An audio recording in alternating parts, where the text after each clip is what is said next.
after a brief bit of technical issues, we're back with your regularly scheduled content. What's going on, people? It's myself and Chris. I'm going to try and turn up the modesty a little bit there as far as that goes, you know, get back into the spirit of things that way. But, Chris, these lists that we're about to break down tonight are so ridiculously tremendous that, like, I need to preface with a little bit of levity here, which is that I was watching at work, I had a little bit of off time, and I was finishing up the second series. That was a continuation of the Transformers series that we reviewed over the summer, that being Transformers War for Cybertron Chapter 2, Earthrise. And Chris, do you remember what I said to you when they were planning the 3-season arc as to what was going to happen in the third season?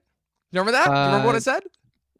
Just the greatest climactic Transformers run we've ever gotten? I don't know. What'd you say? I forgot. I'm not gonna lie. We got a glimpse of Dinobot in this finale. The motherfucking Maximals and Predacons next season. It's happening, people. It's happening. If you're not watching the Transformers War for Cybertron show on Netflix, what are you doing with your life? Go watch it. It's the best Transformers thing I think I've ever seen. And this is from somebody who has said that Beast Wars is the pinnacle of Transformers content.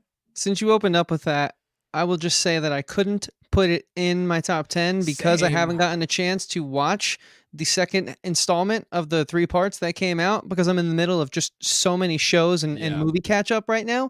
But I really enjoyed my time with those first 6 episodes. As you guys know, if you listen to our podcast. Those first 6 episodes were really, really something special. It's funny because I already thought Siege was incredible enough, but Earthrise was even better. And I'm honestly like, I can't wait for part 3 because, dude, they're going to take the awesomeness that was these first 2 seasons and then merge it with the Maximals and, I don't know if my brain can handle that. And, dude, I thought they were going to change up, like, the designs a bit. Dude, I swear to God, it was a spinning image of Dinobot just with, like, much better graphics. Like, spinning fucking image. I was like, oh my God. And of course, they're making Dinobot the first one that they bring back because he was the most beloved character on that original run. You guys probably weren't expecting a Transformers recap to open it up, but I feel like nothing says us better than that. So, Chris. Real quick, I just want to turn our attention to the chat. We got Stranger Boy and Jay Manley hanging out. Jay was getting a little worried. Yeah, Jay, you know, sometimes you got to make sure the audio is pristine before you go live. We only want to bring you guys the highest quality show we can. Plus, I'm pretty sure StreamYard is playing its little games with us again, so we just wanted to make sure that we could outwit them. So,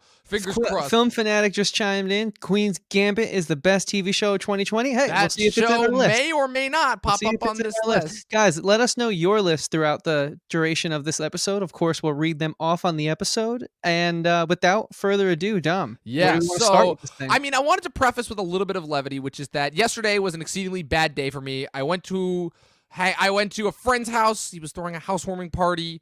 Not a lot of people there. We were keeping it all very COVID safe, all that good stuff. And somebody accidentally took my jacket with my car keys in them. So I had to make a couple of long drives in order to get my spare key and then go back and get my car. I did not have a fun day yesterday, to say the least. But the one thing I will say is that the thing that got me through was the fact that we were getting to do this podcast today. Because, Chris, I mean, we know the top 10s have kind of and doing like your end of the year best of lists have kind of become like a staple of this kind of modern day movie critiquing community that we find ourselves in on YouTube now. But, oh man, I think I have a problem because I love doing these freaking lists. I really, really do. It's a lot of fun. I had so much fun doing the best movies turning 20 and just kind of taking that little trip down memory lane before we dove into the nitty gritty as far as covering what we believe are the best media properties of 2020. We're doing TV shows this week. We're doing movies next week. Although at this point, if there's one thing that 2020 proved, both because of the coronavirus and everything else, it's that they have become completely interchangeable. Because I'm not going to lie, I think I enjoyed every single thing that I have on this list more than I did my favorite movies of this year. And that's not something that I don't think I can say about like any other of the previous years. Even as good as Watchmen was last year, it still didn't top Once Upon a Time in Hollywood and just the experience that came from that, you know, or Uncut Gems or any of the other incredible movies that we saw from last year. So I think that's whatever the case may be with how our lists go and how we end up ranking this stuff. I think that is the biggest takeaway. Fair enough. Yeah. I mean, as far as comparing this year in TV to last year, this is a bit of an odd one to do just because of the nature of how we seemingly had 6 months where there was nothing coming out. You know, the quarantine hit the world and everyone shut down. They wanted their ratings to be the best, so we didn't get much, and then it was really just like an insane dump of content in the back half of the year. So it's been a lot to process, and because of that, there's been a lot to watch, whereas it's more spread out and easier to watch.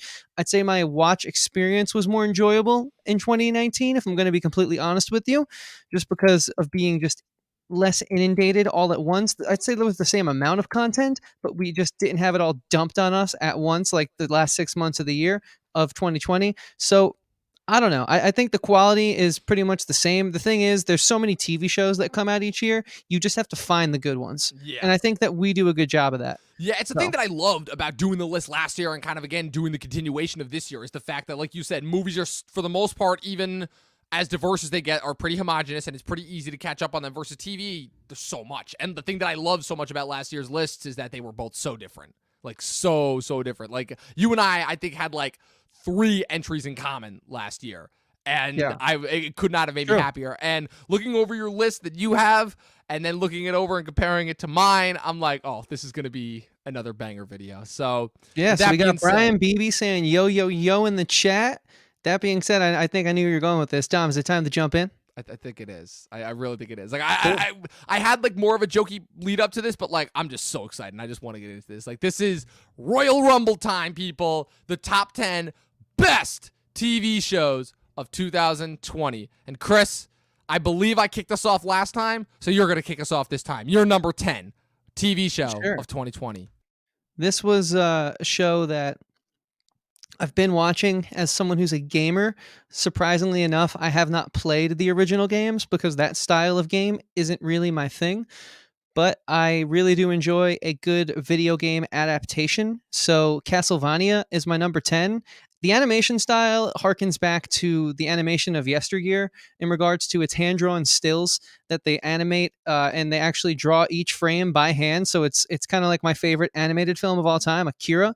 Of course, Akira came out in the 80s, so they kind of had no choice. But like for them to do it this way, it has that very rustic gothic feel in regards to they could have easily done so many modern animation techniques and implemented so many modern tools that we have, you know, all these different programs that just make life so easier for animators. So them choosing not to do that, you can kind of see the hand-drawn love in each still, which I think sort of is a backdrop to this really dark, not for kids, and it's actually not marketed for kids, just people assume it's for kids because, oh, it's based off a video game.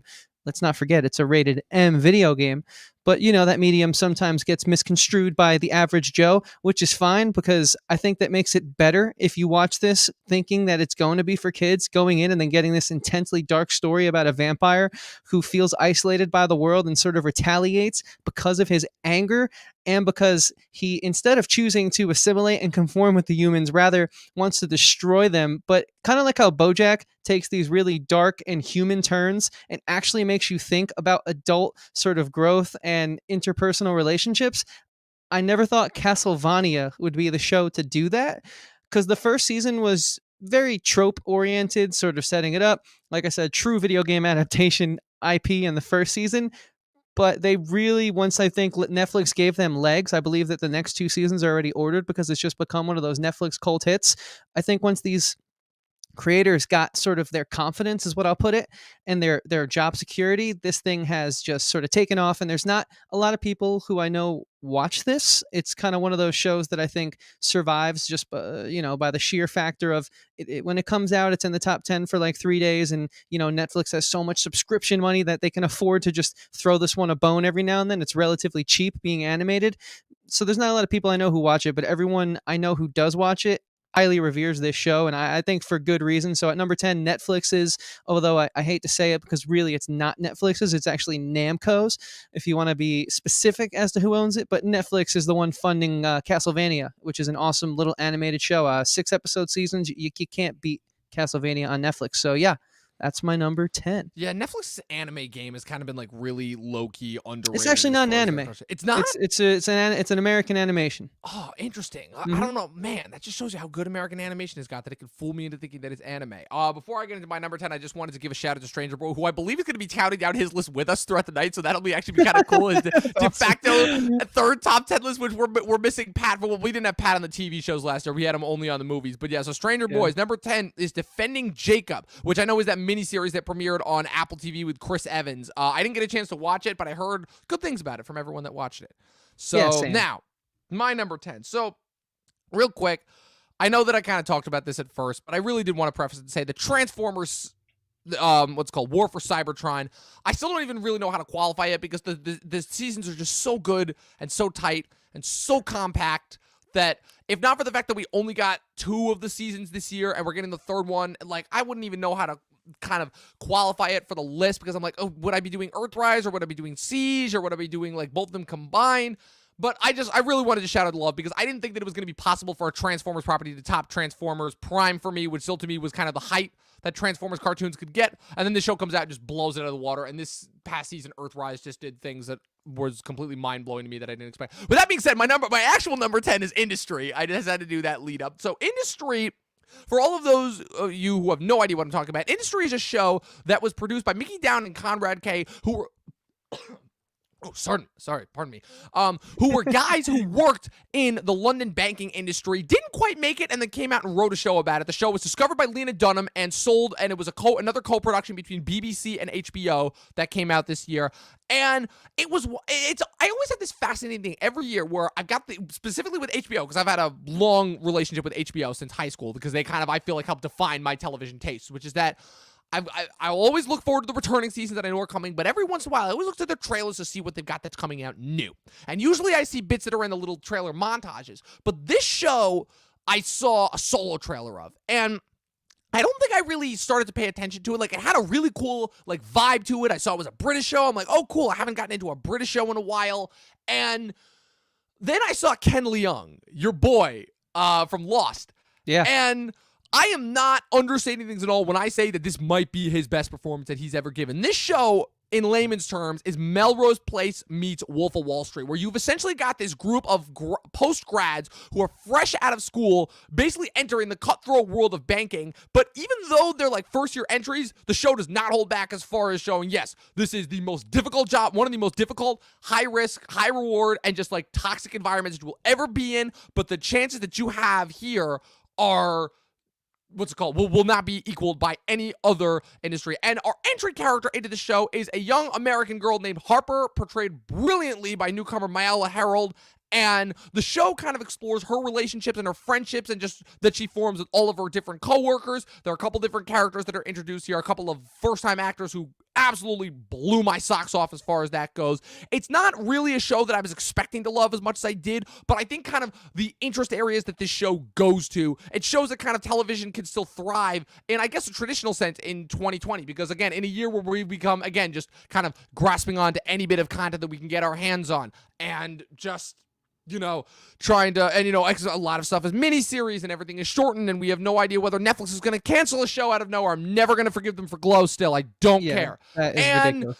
It's kind of nice to get like a show that like reminds you, oh no, you can like actually follow this long form story and it can be high stakes and high tension filled every single episode, but it could also just like have cool moments where they're just chilling back and, being teens and having sex and doing drugs and a lot of other cool stuff that quite frankly hasn't been in a show recently. And again, there's a reason why it's number 10 on my list. It was not necessarily a show that made a tremendous, like, wow impact on me, but It was definitely enough to be like, yeah, no, this is one of those shows that it has a tremendous first season that I hope will get recognized by more people as it goes on. And I wanted to give a shout out to all of the brand new cast members. Like I said, there are a couple of old school cast members in here. Like I said, Ken Leung ends up portraying the main character, Harper's mentor. His name is Eric, and he is awesome on the show. But a couple of new actors, Brianka Burford, Derek Riddell, Ben Lloyd Hughes, Will Tudor, David Johnson, Harry Lottie. My personal favorite character on the show, that being, what is her name? Yasmin, portrayed by Marissa Abella. And, but it all revolves around Harper, and she is the MVP. She is the mainstay of this show, and I highly recommend anybody who has HBO Max to go and watch this show. It's really, really good. It did get renewed for a second season, so that's my number 10, Industry. Nice, man. I'm definitely going to be checking that one out. I mean, Ken Leung, man, Miles is just a great addition to that show. Lost. You're not going to recognize him. I'm just saying. Cool. That's good. I love when actors show their depth. Perp Minded hanging in the chat. What is going on, man? He says Attack on Titan is the best show of 2020. Yeah, it is cheating. I haven't watched it yet. I know I've heard good things. I mean, I watched the first 2 episodes, but I like to wait for that binge when it comes to my anime, especially with shows that hype. Jay caved and finally got Apple TV Plus. Let us know if you enjoyed. I have it. I like it so far. Haven't seen a Miss show yet. Only watched 3 shows on it though. Yeah, I was about to say. I'm like, there haven't been that many big shows on there. I don't think so. Industry was surprising. Perp saw Industry. Masked yeah. Singer is the greatest show in history. Okay, I like that. That's funny. Oh man, poor Masked Singer. It just makes me think less of our good old boys from Community. It really makes me think so less of Mikhail and especially I'm forgetting his name right now. Leslie Chow from The Hangover. Oh my God, what's his name? Not Ben Chang. That's yeah, terrible. Ben I Chang. remember, but it's just God. like, yeah, you know, it just sucks that like that's kind of what they've succumbed to. I hope that they get out of the gutter in that regards. Yeah, and yes, that's so Flow sad. getting canceled was a huge L, guys. Ken if you're Jeong. listening, Oh my God, Ken Jeong. Wow, exactly. how did we both brain fart there? We got some Masked Singer defense in the chat. Jay says, what? "Don't mock the last singer." Okay, I can see that. You watch it with your kids. That makes sense. Yeah, that makes sense. All right, well, guys, listen. If you're on audio, you're missing out, man. The chat is going off tonight. Find us on YouTube.com/Talkin TV. And with that being said, let's jump into our number 9 picks. Yes, number 9. Let's go. Top 10 of 2020 for me is a little show on the CBC, the Canadian Broadcast Channel, that absolutely swept the world, really Canada first, and it became such a big hit in Canada that they actually finally sent it out elsewhere, and it's doing really well worldwide. I mean, some of these guys pretty much got their starts off this show. If you look at Paul Sung-Yi, who's now has this reoccurring role, it seems, in The Mandalorian, which is awesome, as the X-Wing pilot. And then of course Simu Yu Lee, who is going on to be in, what's that Marvel one, The Legend of the Nine Tails, Shang-Chi and The Legend of the Ten Rings. He is Shang-Chi himself. Exactly. And I guarantee it's because Kevin Feige saw Schitt's Creek and he loved it. I mean, Kim's Convenience. That's the 6th time I do that. I'm going to do that every single time. He did watch Kim's, just so you know. He said he enjoyed it. I saw an interview on this guy's Star Wars Theories channel. Anyways, Kim's Convenience, guys. It is an amazing sitcom. It's a refreshing take on the traditional sitcom format. Basically, what this show is it chronicles a family of immigrants from Korea. The parents are immigrants and their children are first generation. And of course, there's intermingling family drama, which all shows need. And it's just a really nice, refreshing take on the sitcom, sort of bringing in new perspective. They sort of interlope a lot of Korean culture into the story, which is actually really interesting because it further sort of shows how the Eastern family dynamic meets the Western family dynamic, and they sort of break that apart. And they really, what they do is, in an amazing way, they sort of deconstruct how seriously everyone takes everything nowadays. And it kind of makes you think like, oh, yeah, I mean, there's no reason to get that worked up about everything. Life's life, things happen. People are different. We need to accept that. And it's got a charm to it while also just being kind of laugh out loud funny. And I think that's at the heart of it. Appa, otherwise played by Paul Sung-Yi, who is just so charismatic, so lovable in that role that you just can't stop watching. And it's crazy because I knew I couldn't rewatch this, even though I normally like to rewatch some of my top 10s before we do a list, because I wouldn't just be able to watch the 4th season. I'd have to watch it all. And I just did not have time for that because I wanted to just, get a few more shows in as we get later on, make the final cut. And so, this is an addictive show. I want everyone to watch it, at least watch the first episode, because I think you'll instantly be hooked, and it's only a quick 22-minute sit through, and you're gonna fly through it. So yeah, Kim's Convenience. It's more than a sitcom. It's a revolutionary show in regards to like how expertly it gives voices to just like so many different types of people, and it's just the show that we need. It's the show that like the world currently needs. So check it out. It's very charming.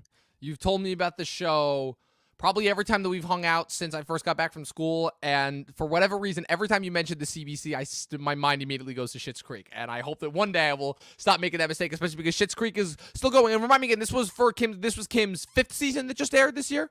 4th season. 4th season. And they got renewed for 2 more in the final 6th season. So yep. So it's really interesting. I mean, just the Canadians in general just need more props because like they've also got like a kind of a low key indie studio going that just produced 2 of the best films of this past year. So I definitely think they need more props just in general for their content. Shout out to our buddy Brandon, Brando critic. But like I said, just Schitt's Creek was a phenomenon and it blew up to I think bigger than anybody was ever expecting. Perp minded. I can't get into today's sitcoms. I completely feel you. Every single time I see a trailer for a new NBC show. I can't even make it through the trailer. So Her predicts Outer Banks is in our top 5. We'll find out. Again, stick around to find out. And Stranger Boys number 9, The Astronauts. Stranger Boy, do us a favor. Let us know what that. Give us a quick blurb as what that show's about. I've never heard of it. Me neither. Dom, what's your number 9? My number 9 is a show that, again, I made a big deal of when it was, obviously, because it was filmed in our hometown, and it sucked because I feel like with the exception of Mark Ruffalo at last year's Emmys,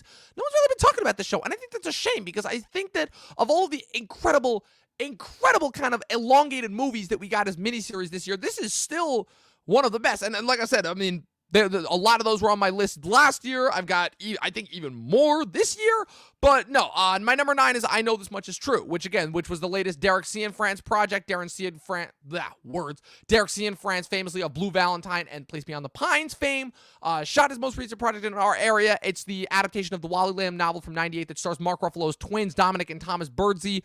Thomas, who is, of course, inflicted with a severe form of mental illness that Dominic views as a family curse. And throughout the show, we kind of learn the origin of both of those characters and their family lineage and legacy and how it's kind of come to affect them and their actions that they do in the present. And I really think it's a shame that a lot of people, that this show has kind of drifted from the public conscious, because I think this show still offers a lot to, still has a lot to offer, I should say, on its statements on mental health, kind of the idea of whether that, if that actually has a basis in family lineage or whether it is simply based on like kind of this karmic resolution. I think that ultimately this show kind of turned people off based on its pacing and how kind of sad-natured it was, but the acting was still incredible all around the board. I mean, the filmmaking Derek Cianfrance just has a way of shooting that just makes things seem so in the moment while at the same time feeling so morose. Like, there was never a moment here where I was bored watching this. Obviously, again, the random scenes from my hometown that I recognized definitely popped up. I don't want to make this seem like what's it called? Like I'm just into this because it's shot in my hometown. I'm not, even though that is a big factor in it. But yeah, no, this is still one of the best shows of the year, I think. I think that kind of anybody who, for lack of a better word, for anybody who was kind of feeling 2020 a little bit too hard lately, I think this is the show for you, because it kind of shows that no matter how bad things get, there's always kind of a light on the other end of the tunnel, you know, no matter how many kind of shitty people you have to deal with in your life. So that's my number 9. I Know This Much Is True.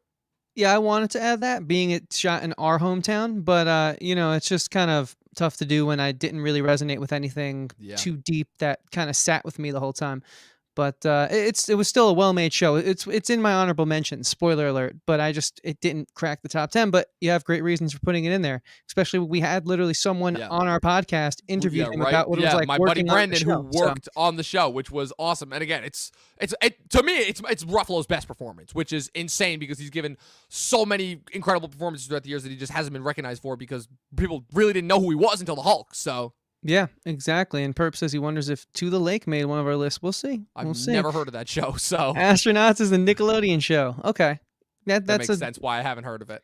Yeah, little out of our wheelhouse from modern. Yeah, because I was about to say, watch our interview with the on the Orange Years. That was more closer to our time, I should say. In top 5, yeah, we'll see, Jay. We'll see. So moving in. The movie or the show, The Boy. I don't know. Because there's a movie called The Boy. So, Jay, please clarify if it is different. Yeah, clarify. Yeah. Cool. So, moving into our number 8s, yeah? Yes. Sweet. So, with that being said, for me, my number 8 is a show that everyone watched, and I think had a much more positive reception in its second season by the haters. I think it was obviously widely loved in the first season, but I didn't really give it too much of a, I actually think I was one of the only few to give it a fair shake in the first season. Let me rephrase that. I didn't simply, just fall for it because it was, hey, more Star Wars. And we finally have something that isn't these terrible movies. There were still issues with the first season, but they fixed a lot of that in the second season. At number 8, I have The Mandalorian. This show really kind of found itself this season. And like I said, ad nauseum, only a few weeks ago now, we wrapped up our Mando recap series week to week. I hope that it wasn't just a conduit, a jumping off point for all these other spinoffs. I hope that we can continue to get compelling narratives from Mando like we did this season, like we didn't get the first season. Because to spend all this time with this character now and to have that go to waste is going to be very frustrating, to say the least. But we're not talking about the future. We're talking about this second season, and I actually thought they really stepped it up. The filmmaking was awesome. The character moments were stronger. They were felt more thought out. The stakes actually were there. It wasn't just, okay, well, hey, we have to get from point A to point B, and they're going to drink whatever we give them anyways. So we might as well just, go buy the cheap stuff and, get the knockoff Coca-Colas instead of buying them Pepsi and Coke, because we can save money and they're still going to, buy it from us. So it actually felt thought out, and I appreciated that. So gave me a lot of hope for the future of Star Wars, actually. So couldn't be any higher because there's still a lot of problems, but it actually still beat out a few shows this year, which is crazy because I thought that this was no slouch for television. It certainly was an interesting year, like we said at the top, but there was good TV. So for Mandalorian to be at number 8 kind of says something for me.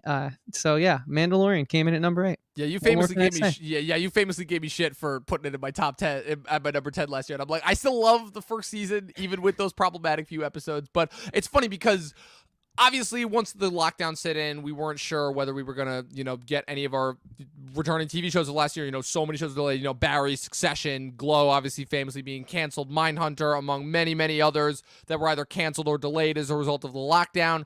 At the very least, we know we're getting Succession and Barry. Hopefully, if not this year, then next year. But but it's funny because The Mandalorian and One Other Choice were kind of the two shows that kind of, I would say, saved the back half of 2020 as far as TV goes. Like, that has kind of got things spurred, because people weren't sure whether they were coming back, but they managed to successfully come back. And my number 8, I feel like, is the other of those big sophomore seasons for kind of shows that had their big debut. My number 8 is The Boys, which, congratulations, you made it up one spot higher than this past season. Look, I still love the show. I love the absolutely dark kind of subject matter take that Seth Rogen and obviously the showrunner, Eric Kripke, have taken. What's it called, when it comes to when it comes to kind of the portrayal of these characters and just kind of the mass differentiation that it has from the comics, and kind of, again, getting back to showing what superheroes would be like if they lived in the real world, while also just having as much fun with it as possible. And I famously said that this season was better than the first season, and looking back, I wasn't quite sure of it, because I still also, similar to kind of what your problems with The Mandalorian, I still had a lot of problems with that first season of The Boys, and subsequently, I had a lot of problems with this season as well, but they were mostly, I think the difference being is that I'm realizing now that they're mostly stylistic, and they're not necessarily having to do with the stories that they're telling, because the stories are really good. I think this season was a lot more focused, obviously. I think the stakes were elevated a little bit. I think that the character work on some of the characters that I had problems with done much, much better. The characters that were already great just got fucking, like, even higher. Like, I didn't think it was going to be possible for them to get even like crazier with Homelander, and yet they did. And then with how they brought in the Stormfront character and having them bounce off each other, everything they did with Butcher. It's so funny because I was sizing up to really, really get ready to hate Butcher this season, and they completely pulled a 180 on me. This season was subversive in all of the best ways. Again, they just upped the ridiculousness and the humor and the fucking gross out gags to 11. The fucking the how they brought the Girls Get It Done back around was absolutely incredible. And yeah, this show is everything so far that it's pointing out to be. Again, it's still, I think the difference between last year and this year. Last year, it was a combination of, I thought there were a lot of other shows that I enjoyed and thought were better. And also, I thought it was a good debut. I didn't think it was this incredible knockout debut that everyone thought it was. This season was a legitimately great season, but everything else on my list is legitimately incredible. Like I said it beforehand, this is going to be one of the most difficult lists and top 10s that I've ever made it through. But The Boys, it's still kicking ass. It's still giving no fucks the way that Butcher always likes it. And it was a lot of fun. And I wish I could put it higher, but sadly still had that ending, which again, it's funny because ironically enough, this and The Mandalorian both have the same problem, which is that their ending kind of left me a little bit worrisome for the future, but this much more so, because that post-credit scene, yikes. Yeah, so with that being said, jumping into my number 7 show. Yeah, you don't have that much different to say. The Boys. I never had issues with the first season. I actually had some issues with this season in regards to like the slightest direction change. I've kind of come to realize what I had first thought was a step back was merely just a creative choice that maybe didn't quite resonate with me, but was done in a sort of really gripping way to so many people. So I couldn't deny that. And the one thing I can't deny is the growth in this very large ensemble cast already. So even if there were some things, sort of giving Butcher's wife more of a role and having that get a little messy at times in regards to like, is she on surveillance? But he's there somehow, and then Homelander just keeps just by fate not seeing Billy Butcher. Just it's like Homelander can't find him. Okay, but like you got to forgive that stuff because the overall experience of the season was bigger, better, and more badass than last season. And if it's like an action series show about superheroes, like let's have some fun sometimes, and that's what I did with the show. I had a lot of fun with it.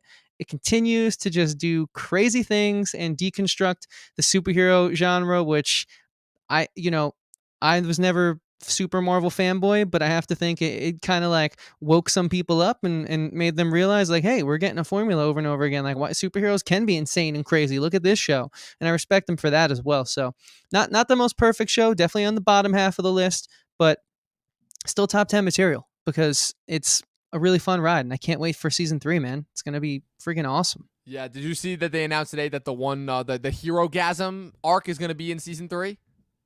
No, but that's really cool. Yeah, I like I said, I didn't read the comic, so I have no idea what that is, but I'm assuming you would. But look, all I'm gonna say, my last thing that I forgot. So I mean, I read the comic last summer when it first aired. Oh, okay. And have brain dumped it since, but I remember it being an awesome comic. Billy Butcher is not the same Billy Butcher on screen. Told you. Neither is Huey. I told you. So. But the only thing the last thing I'm gonna say about the boys is that there is an actual superhuman in this show that's name is Love Sausage. And for you to want to know what that is about, just go watch it because it's incredible. We got that as a moment of television in 2020. If that doesn't tell you, and just so you know, the fact that a show can have things that asinine in it, but take itself so seriously where you can't deny the quality of filmmaking, that right there is a reason why it's in my top 10. So, man. With that being said, Dom, jumping into your number 7 pick. All right. That's what this show is doing now. Okay, no, yeah. My number 7 is, again, a show that you just talked about. It's funny. We're playing a fun game of like almost like hot potato as far as passing back topics that we're talking about, which is my number 7 is The Mandalorian.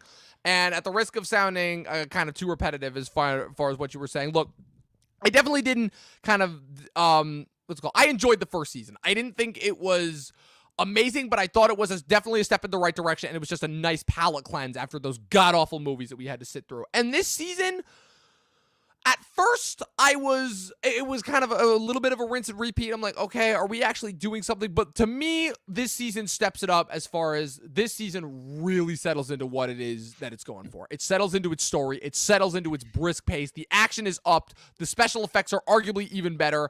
The connections to the overall Star Wars universe, again, while that kind of turned off a couple people that we knew of, and for me, I absolutely loved every single minute of it. This was kind of a return to the Star Wars that I knew growing up, and I add a little bit of a caveat to that because I'll cover that obviously in a later entry on this list, which is that kind of what Dave Filoni has done in the last couple of years of Star Wars prior to the Disney animated films was so underrated and so undervalued as far as part of the overall Star Wars canon. But this show has kind of allowed that era of Star Wars canon, which to me still has some of the best Star Wars stories ever, to kind of take on a larger form. And again, just the fact that this looks better than most of the movies that we have now with special effects. Like, this movie kicks Wonder Woman 84's ass as far as special effects goes, and they shoot the whole thing in downtown, in a studio in California. Like, none of those scenes are exterior. It is all like, that is how good these special effects are and this action is.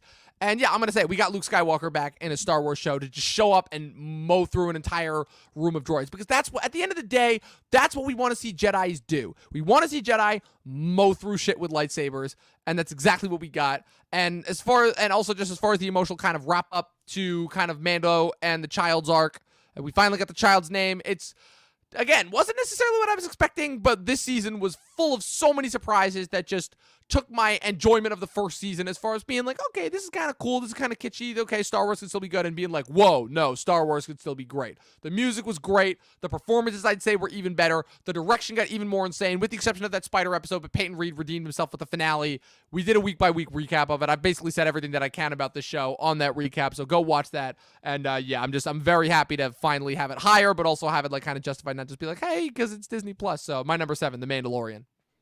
Season 2. Yeah, man, I'm going to turn to the chat before we jump into our number 6 picks. Jay says he knows we had issues with it, but he enjoyed Lovecraft Country. Super strong start. I just don't think they finished through. Agreed. I love the pilot of that show. It's an incredible pilot. I can't say the same about the rest of the season. Yeah, it's like if you want to win, in baseball, you got to win 4 out of those 7 games, and they only won like 2. So but they still made it, I guess, to the championship, although not in my mind, but to a lot of people seem to really like it. Perp Minded said Lovecraft Country as his favorite of 2020. Yeah, I don't know. I just think it got too silly, but hey, we're not here to talk about Lovecraft Country. You guys can go and check out our recap series on that if you want. I didn't hate my time with it, but it certainly lost steam. Amazing pilot, but silly is not the word I would use. I would use something that rhymes with steaming. But yeah, no, it's after the pilot for some reason. After the pilot, I'll give it the second episode. The second episode I kind of enjoyed, and then once we got to the third episode and onward, Indiana Jones is where I just couldn't do it anymore. Yeah, that was where I'm like, oh, this is what we're doing. Okay. Yeah. So glad. Yeah. Hey, we're glad you made it too, man. Yeah. DS, thanks for hanging, dude. The Crown and Dark were his favorites of this year. Okay, cool. Yeah, no, Elliot. That was a big recommendation from Elliot's end. But yeah, Chris, your number 6. Yeah, I'm gonna go with The Haunting of Fly Manor. This show really took me by surprise, man. We kind of like chose to watch it on a whim to cover it around our Shocktober Halloween event, the first annual, and it was really just not. I thought I was gonna go in to be terrified and super scared, and sure there were some tense moments. But what I really got was this like amazing gothic romance that kind of like, just swept me off my feet in regards to, first of all, I wasn't expecting it. So it was definitely a bit of a shock. I thought I was going to be, like I just bought my new 4K TV. I sat down to watch it for the first time. This is the first thing I watched. I was like, cool, I'm going to get terrified. It's October. Let's go. Got a hot cup of cocoa. And I'm just like, feeling terrible for this character who just can't get anything going right for her, and she just is like this really nice person who just can't catch a fair shake, and not really anything scary about it, but it was well done. I thought the set design was awesome. I thought they really captured that gothic feel. I thought the writing was solid, even though a bit misleading. Again, wasn't that scary. It had the undertone of a ghost story, which I guess justifies it falling in the horror genre. But really what this is I'd say a traditional gothic horror with a twist, or a gothic romance with a twist, sort of like those classic novels that they'd make you read in school that you thought were boring when you were younger, but now that you're older, you can appreciate that type of thing. And that's kind of what I got from this. And I thought the performances were awesome. I really liked the cast, a lot of people that I personally have not seen too often. So for them to really sell me on this show, which again, there is a very insane sort of ghost backdrop, Lady of the Lake type thing going on, but not have the romance get stepped on by that was pretty awesome. Because again, went into this thing just looking for cool things to cover around Halloween and kind of got way more out of it than I thought I would. So it's a bit misleading.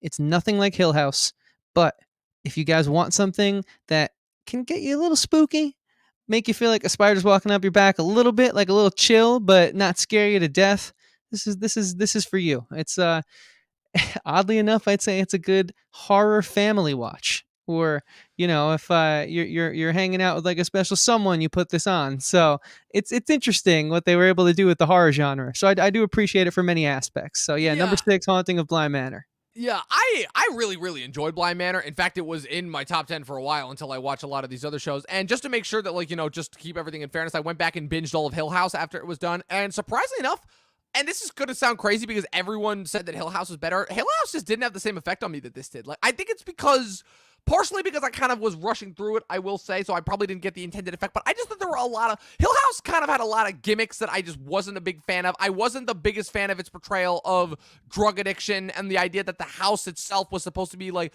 kind of, it was at once this like really threatening like kind of entity, and then no, it's just like kind of the source of all of their family's mental health issues and anguish. Like I just, that kind of really didn't translate that well to me, but Bly Manor was actually like kind of really surprising as far as how it went, with kind of just being a show kind of about tragedy and just about a bunch of people who kind of just all ended up at this place that they kind of couldn't control and ended up like kind of all getting something better out of it, even though they didn't think that they would. And so I was really invested in that, and like I really do think the ending was like actually like legitimately heartbreaking as far as how that went. And I love Victoria Pedretti in that. She was a revelation. But real quick, before we jump into yours, the chat's kind of going crazy about this Bly Manor pick. Nuts. Perp is not stoked on it. Sorry, man. Got to be honest, though.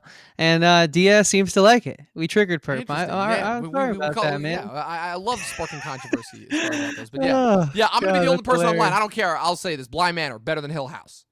Oh wow, that's Yeah. okay. Yeah, Well, I'll what's your be number that guy. 6 then? I'll be that guy. I'll take that shot. I don't care. Yeah, my number 6. People are gonna probably go insane that this is this low. My number 6 is the Queen's Gambit. Don't get me wrong. It took me a while to get to the show because I'm like, yeah, I'm not watching a fucking show about chess.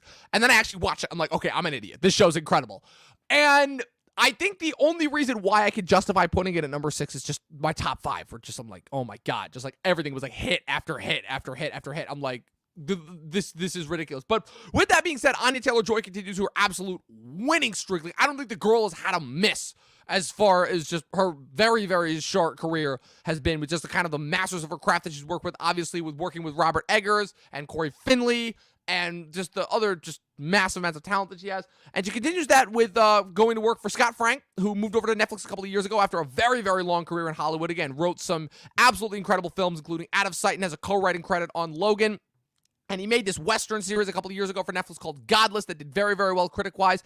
And he opens it up, and only in 2020, during the middle of a pandemic, could he make a fucking show about chess, the #1 show on Netflix. Because goddamn, if this show wasn't compelling. Because, again, I'll refer you guys back to the points that I made on the actual podcast that we did on this. But this, as far as kind of translating kind of the addiction aspect of sportsmanship into something like chess, which is the last place that you would expect for that to come in, and have that be like a really, really great kind of exoneration of kind of the anguish that this girl has gone through subliminally throughout her life. I think it's a really, really fascinating and surprisingly relatable struggle that it still kind of baffles me it hasn't been done to this point. And I mean, it's, again, everyone has watched this. It's the #1 rated thing on Netflix, and it's just absolutely impeccable. Kind of, this is like, I think, the biggest thing from 2020 that like had the most, the largest effect on the world. Again, I love the cast. Just the story itself was just such a well done story, as told from beginning to end, just like with her inception. It's the thing that, again, I love that these miniseries are doing, which is that they're taking these ideas that would have to be made into like 2 or 3 movies and putting them all into like these 7, 8 episode runs, and they can just hit everything out of the park. The set design is absolutely gorgeous. I love the period piece stylisms around it. The chess games themselves are freaking riveting. All the performances around her are absolutely incredible. Again, Marielle Heller, Thomas Brody Sangster, Harry Melling, and all the other incredible actors that are in this.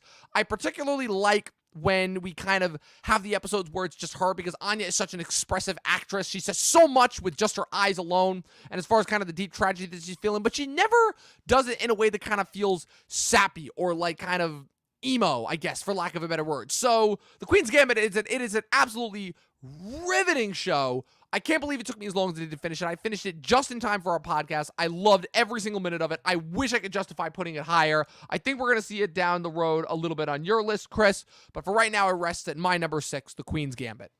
Maybe. I was very hesitant about watching a show about chess, so we'll see if it ends up landing in there. My number 5 show is Ricky Gervais's most recent cult smash called Afterlife. It's a Netflix original, and this show is a little bit of everything, man. At its core, it's a dark comedy, sort of about finding the humor in everything, which I think Ricky Gervais almost does to a fault with what this show's about, but that's the joke, and that's just who he is. And once you kind of get to know him and like listening to podcasts, getting into who Ricky Gervais is, sort of, because I started to really like this show and you know, got into a little bit of the Office UK this year as well, sort of getting to know who he is. He's the only person that could do this. The show is about someone who loses the love of his life to cancer. They unfortunately didn't have much time together, but they made the most of it for sure, and he never quite recovers, and he just puts himself through hell because he can't forgive himself for something he didn't do. And so it's really interesting how it's marketed as a comedy, because there is a lot of humor in this, but really it kind of comes out of the disparity of the character. And I know it doesn't sound appealing, but this show is so damn charming. I don't understand, actually, and I still don't understand how something this dark and this, I would say, even sick to even think of, could be as charming and captivate literally everyone I know who has watched this show. Loves this show. And it's masterful. It's the writing is the reason why. I do know why, but I'm saying I don't know why, because it shouldn't work. It shouldn't humanly be possible because of our emotions and because of how we feel things. But Ricky Gervais is just so good at observing the human condition and exposing it in so many different angles. And this is just another way that he kind of shows his mastery of people and his mastery of sort of self understanding and sort of seeing what's inside of himself that we all have. And this is just a wild ride. You guys gotta experience this because you can watch it if you're happy or sad too. Like you might think, okay, I'm gonna wait for like a day where something doesn't go right and put this on and really sulk in it. No, there's a lot of positive moments in this, and I know it wouldn't seem that way, but there really are. It's a masterclass in sort of taking a medium that's been around forever, comedy, dramedy, dark satire, and bringing it to a new height. It, unfortunately, because of Netflix and their BS algorithms, of course, doesn't have enough eyes on it, but you could tell that's not why Ricky's doing this. This is his child. You hear him talk about it in interviews. He doesn't care if 5 people watch this. He made it for himself. So the fact that people watch it is good enough for him. And to me, those are some of my favorite projects because the passion is so apparent, where even if you don't like the show, the experience of it, by the end of it, you'll be like, I'm actually really glad I watched that though, because that is human expression and it further exemplifies what the show's all about. So watch this show. It makes me feel like I'm in a freaking psychology class, and I never wanted to think that hard about it, but these are just the questions that it begs while still being very delightful and enjoyable. So Afterlife by Ricky Gervais, man, it is one of the craziest shows I've seen in a long time. I mean, you've been ranting and raving about this show again, like for a little bit now. So the only thing that I'm going to ask is, as a continuation of the joke that he made a year ago at the 2020 Golden Globes, I'm assuming his main character still hasn't killed himself, considering the fact that the show is on its 3rd season now. It's about to be on its 3rd season. See, that his frustration with the world and the way that we interact with each other online is so apparent in this show. It's so many layers. There's so many layers, and I think he really gets the short end of the stick sometimes because he's a little brash at his public appearances, but he's got a heart, and it's in this show. So, yep, so the character still hasn't killed himself. Okay, good to know. So, well, if he did, the show's over. That's what I'm saying. No, but that was the joke is that he made. He's like, yeah, Afterlife just got renewed for season 2. So spoilers, he didn't kill himself. Which that well, was he's never going to. I know. But still. So, all right, now we're into the top 5, and oh my god, like this list was already difficult enough to make for me. Like just. I truly do think that every single one of these shows is better than any of the movies that I saw this year, which I don't, again, like, it's ridiculous. Okay. And my top 5, oh man, like I'm gonna have to like contain myself for like how much I want to rant and rave, because most of these shows I have actually never talked about on this show before, and I find that to be a crime against humanity. Thank God I was able to catch up on them, in the last couple of weeks alone. My number 5, though, was not one of those shows. My number 5 was one of the first things and one of the only things that I saw pre-COVID this year, and that is Star Wars: The Clone Wars. The final season was finally released on Disney Plus this year. After years of waiting for a show that I didn't even think I was going to get, I finally got Chris on board right when he was just on his way out the door with Star Wars and being like, fuck Star Wars, I'm done with this shit. I didn't like The Mandalorian, I didn't like Rise of Skywalker, and I'm like, I've been telling you I'm like, Chris, just trust me on this. And you did, and you watched this season. And I'm still waiting for you to watch the rest of it, because I still don't think the effect of this final season works without the first 6 seasons. But still, like, this season was just absolute masterclass. The fact that Filoni got to put this out right after the smash hit success that was The Clone Wars, just wrapping up and tying together the beautiful knots that he took with these characters that we were already familiar with, and he just took them and transformed them in such a way, in an kind of a rough animated format that still to me is one of Cartoon Network's best shows they've ever done. And then for the show to unfortunately get the fate that it did. And the crazy thing about this season, I'm gushing a little bit about the whole show for a second there, but the crazy thing about this season is that the show already had a perfect finale. It had the perfect finale with how the 5th season ended. Like, you could ideally watch the first 5 seasons of that show and get the full, complete Clone Wars experience. And then when the 6th season comes out, the 6th season is really good, but it still adds, like, it's like an extra bonus material. It still doesn't feel like a complete, but this season makes everything feel like such a well-rounded experience. It brings back everything that kind of I loved about Star Wars growing up, because again, this to me is the Star Wars that I grew up with, because I didn't get a chance to watch any of the prequels in the theaters. The animation was just stepped up to whole new levels. The stakes were so much higher. What they did with the finale, again, I will never stop kind of gaining, kind of bragging about how much I called it. This was, that I called how good of a finale this was going to be, and it delivered in every single way. Just tying in everything I feel like that Star Wars has been doing right for the last 10 years, difficult, few and far between as that is. It's just like, don't get me wrong, I love what Filoni has done on The Mandalorian, but this to me will always be his best thing. And just, I already gush about it enough, because it's already perfect. But yeah, that finale, it's taken a lot for me to just feel things in general this year, and that finale brought me very, very close to tears. It was such a great harkening back to the Star Wars that I loved growing up, and yeah, I'm done. Clone Wars, number 5. Cool. Yeah, fair enough, man. Well said. So now I'm going to jump into the top 4. We're almost there. We'll have to find a spot for honorable mentions soon. Yeah, no, we'll do that. Let's do them after this. We'll do them before we hit the top 3. Let's do them before number 1. Let's use it to what's it called? To spike us in a little suspense before number 1. Yeah, I'm cool with that. That sounds good to me. So moving on to number 4, guys. For me, it was Star Wars: The Clone Wars. I completely disagree with what you said about needing to see the whole show, because I think a good season of, episodic arcs that don't fit into an overall narrative can speak for themselves, and they clearly did in this season. I actually have seen 3.5 seasons now, and nothing's come close to the magic of this final season, just because of how amazing it is. I'm never one of those guys who needs the prequels to be justified. I actually think those are fine films, not perfect, but I don't think they deserve the amount of hate that they get. I think that's just they're one of the first negative byproducts of the internet, in my opinion. But if you needed a little justification to kind of get behind those prequels, then this is it. This really comes in and sort of reads between the lines of what you hoped George Lucas was thinking and you hoped he was trying to say. And it does it in the most magical Star Wars way. It makes you feel like a kid again. And it's not just because it's a kid's show. It's because it's so well written, and this is predominantly a more fantastical child's medium to begin with. I think that's why we all watch sort of things like this that harken back to our younger years, to feel that youth in us again, that, we're all still young, but we're nowhere near high school, middle school age anymore. So I think it's a nice little callback when a show can kind of make you forget about time and reality and suck you in.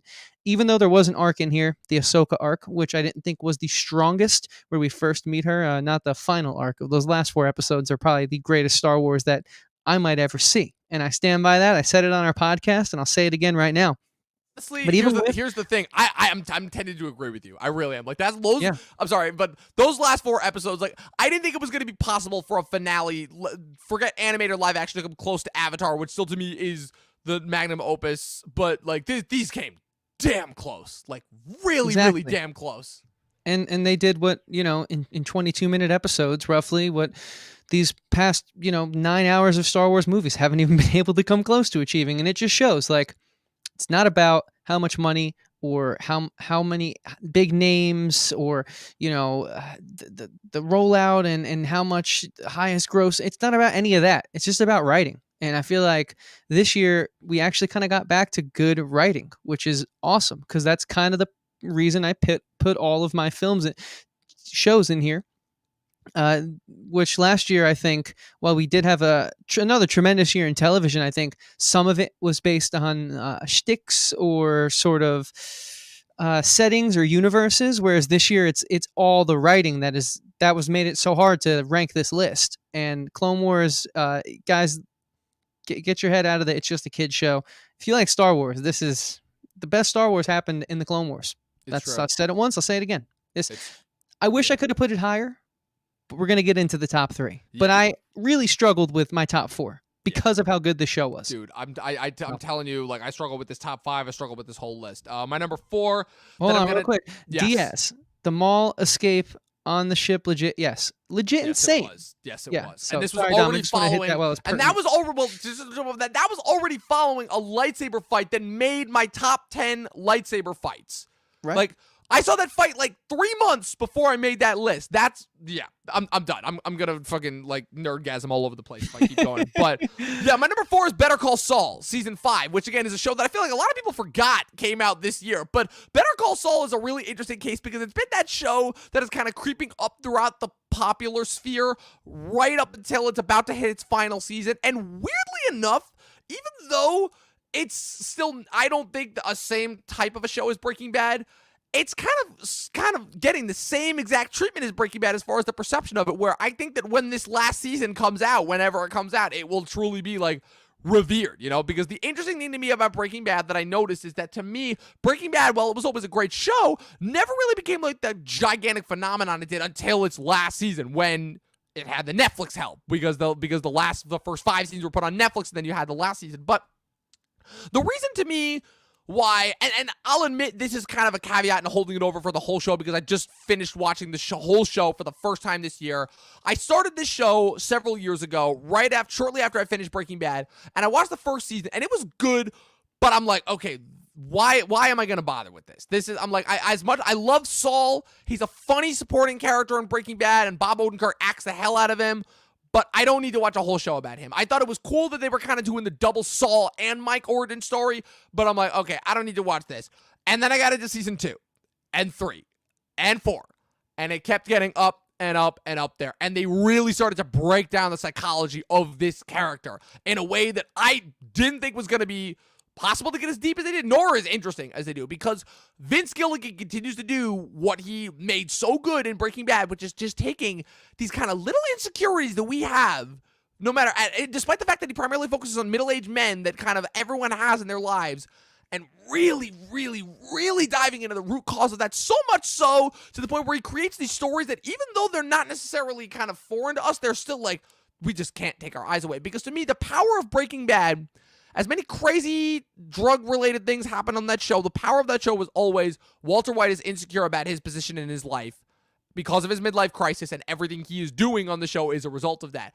And Saul, or in this case, as he's known in the show, Jimmy McGill, which is his original name, is kind of the same thing, where the trajectory of his character arc on the show is he is entirely driven by, can he actually be a good person, or or is he doomed to become Saul Goodman? And despite the fact that, you kind of know where the show is going as far as that goes, the show does a really, really interesting job of always kind of bouncing back and forth. And just if I could talk specifically about this 5th season in particular that aired this year, started in February, the thing to me that really set this, as far as okay, this is one of the best seasons of television I've ever seen, is besides the fact that it is drawing ever, ever closer to Breaking Bad, and Jimmy has fully taken on the Saul Goodman persona at this point and is fully just investing in the shady tactics and dealings, but it still never loses sight of what made it so good in the first place, which is that the insecurity of whether he will ever be kind of taken seriously by society versus saying just fuck it and going all in with kind of this rough and tumble criminal life, and how that affects all the people around him, both the familiar Breaking Bad characters and the new characters that were introduced in the show. The show is, once again, an absolute masterclass in everything that Vince Gilligan made great about Breaking Bad. I love every single one of these new characters and kind of the arcs that they've taken on. They bring in a really, really wickedly cool antagonist kind of out of nowhere, because it's funny because for the most part, the show relies on Breaking Bad antagonists you've seen before, because the primary antagonists of the show are the Salamanca cartel, but they bring in this new Salamanca in this past season that we've never seen before, and he's the best one. Tony Dalton knocks it out of the park. Better Call Saul is absolutely incredible, and I never in a million years thought that I would hear myself say this, but it is getting to the point where it is surpassing Breaking Bad. I don't think anything will ever be able to pass Breaking Bad as far as the kind of the zeitgeist moment, but as far as just overall quality, incredible writing, incredible tension, just absolutely incredible character arcs. Better Call Saul, I truly think, is one of the best shows that I would not at all see coming, especially considering it's a prequel, but not even really. It's just evolved to have its own persona at this point. It's incredible, and it's if I'm talking this much praise about Better Call Saul, you guys can imagine what I have for my top 3. So yeah, I'll say it's reminiscent of the Frasier and Cheers thing. Yes, whereas, absolutely. Frasier clearly was a smash hit, but it never hit the zeitgeist appeal that Cheers had. But the thing is, it is more regarded by old school TV heads, and it makes sense because when you do sort of what Friends didn't do with Joey, when you do that right, you're really just sort of continuing to work that muscle, and the more you work out, even as time goes on, you can slowly, even bodybuilders, they keep improving and they can keep lifting more and more and more. And it just kind of seems that's what's happening there with Vince Gilligan being so attuned to this world. It's probably second nature at this point. He probably has a hard time disseminating reality from the Breaking Bad universe, which I wouldn't blame him for. You're kidding me? The Breaking Bad universe is his reality now. He just made El Camino for Netflix just off a whim, and it was. I thought it was incredible. So you've already sold me on watching that. I mean, hell, Breaking Bad already sold me on watching right? that. I gotta watch that at this point. That's for sure. I'm telling you, I will say the first season does have a little of a Parks and Rec syndrome because I know that a lot of people don't like the first season of Parks and Rec, but halfway through season 2, I was like, okay, let's go, and it just got better from there. So good to know. Sweet. Well, let's move top into 3. Our top 3, guys. Man. I'm gonna kick it off. My top 3. Coming in at number 3 is a Apple TV Plus original called Ted Lasso, one of the many examples of why competition in the marketplace is an amazing thing. We would never have Ted Lasso without that. And I never thought I'd be praising Apple for pretty much anything. I mean, my iPhone seems to always lag. It never feels like any Apple product I buy is as strong as they say. But Ted Lasso is actually incredible. It is so charming. You watch this show not for what it was advertised for, although I think a lot of people can just get that. But being us, this community and Dom and I being people who really dive deep and get a lot out of what we watch, you kind of watch this show to watch a guy who is lost and is just trying his best to figure out life. And it's very relatable and it's very generic. And I think also it's laughable, that premise, right? It's okay, cool. You went to a writer's room for the first time and that's what you said. Good luck working ever again. Not in this case. Ted Lasso is able to sort of dig its heels into the tropiness of these types of dramedy character shows and make that its strongest suit, because Ted is unlike any character you've ever seen. I mean, you can beat Ted up over and over again with your words and bruise his feelings, but he's always going to have your back because that's just who he is. And he does these unexpected character reactions to this kind of like insanely, I mean, people talk about like there being things against sports teams, like everything's against them. Can they go all the way? Like Ted Lasso has everything against him, and he just never gives up. He's a fighter, and it's kind of like another, again, the writing is why all my shows are in this top 10 list this year. And so for them to take this seemingly very generic premise, character who are going to beat up, but he's so lovable that you're going to root for him, and eventually he's going to turn everyone onto his side. Well, I don't know. I wouldn't watch that show on paper, but I watched it and I ended up finding so much in it. And what's crazy, that's only the season 1 premise. Season 2, we have a complete 180, a shift that I've never seen coming out of a first season in this type of medium, in this sort of like sitcom-y, dramedy style medium, where now this is where they're going to get challenged. In season 2, can they capture as much charm as they had in season 1 for it to be number 3 for me, with this amazing cast that all works so well together, with this giant sort of emphasis on an American man being in England coaching soccer from a football perspective, but never having any of that step on what the show's actually about. But now everything the show's about has switched. So we shall see. I don't want to spoil it for anyone who hasn't watched it. That's why I'm kind of talking around it. We did do an episode on it. So if you want more spoilery style talk, go and check it out. But since it is relatively low key and I want the second season to thrive, go and check it out, because they are not sticking to what's comfortable. And I think that's what they didn't do in regards to the medium they were in this first season, which I think for everyone who's watched it, it's so revered. I have high hopes for this show. I really do. I think that this could be a defining sitcom/dramedy of the 2020s. We'll see what they do with it, though. The ball, no pun intended, is literally in their court right now. So Ted Lasso at number 3. Go watch it. It's got heart. It's got charm. Something in it for everyone. Yeah, I'm not going to talk too much on this, only because obviously, even though I was there for the Ted Lasso episode, I don't know how much it contributed, because literally, I mean, you could point a gun to my head. I couldn't tell you a single thing about what happened in that finale. Just like the whole thing just like kind of washed over me. I'm not saying it's good or bad.